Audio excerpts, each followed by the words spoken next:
Welcome back, friends. So, yes, we have now tracked down the elusive Evagrius of Pontus, Talking Back, a monastic handbook for combating demons. 500s, written in the 500s, one of the Desert Fathers. Dan Burke had suggested in one of his classes. And Evagrius will say about Acedio.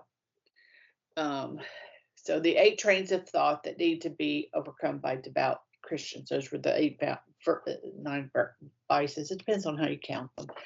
But among these, according to this Desert Father, Acedia was considered the most insidious.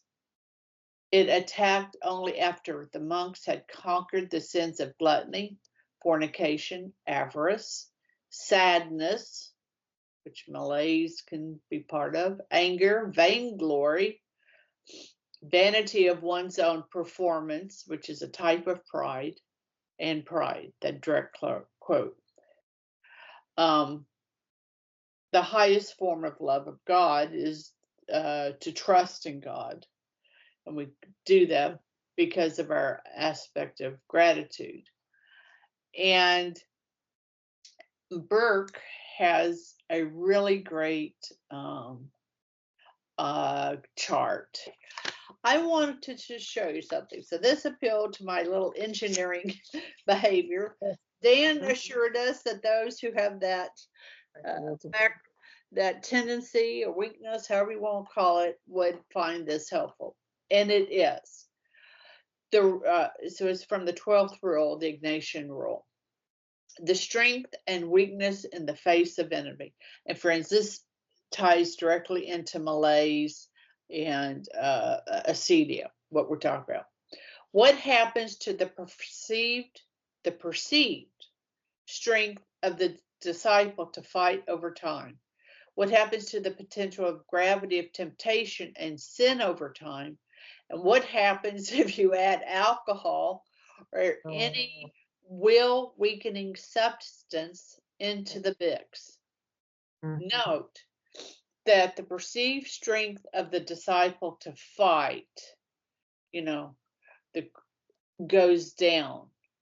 Right. The longer it takes for you to fight that temptation to whatever, and in this case, we're talking about malaise and sloth, right, your strength decreases.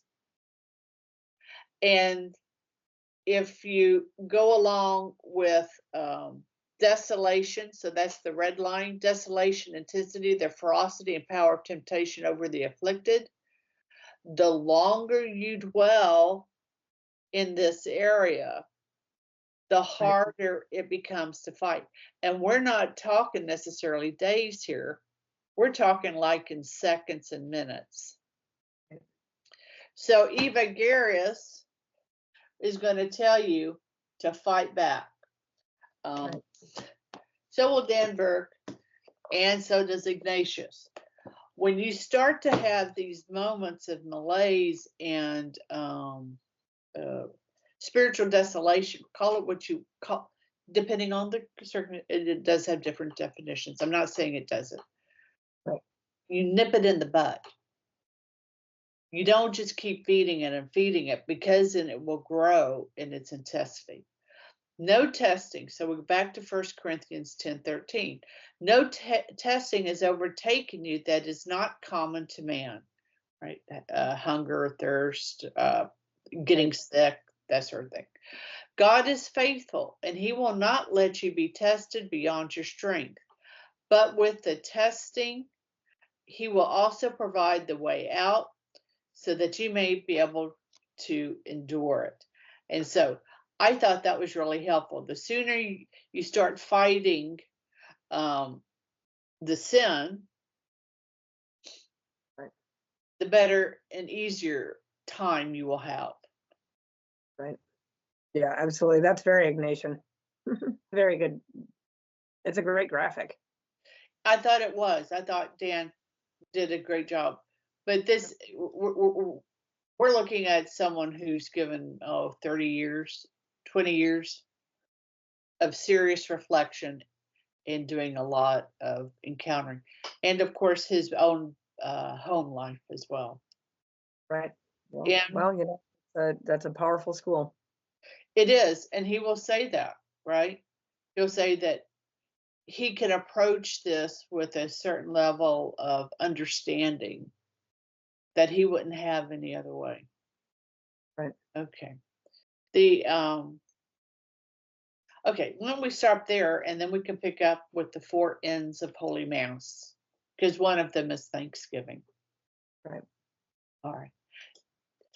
Till then, my friends, Fide Sriracha.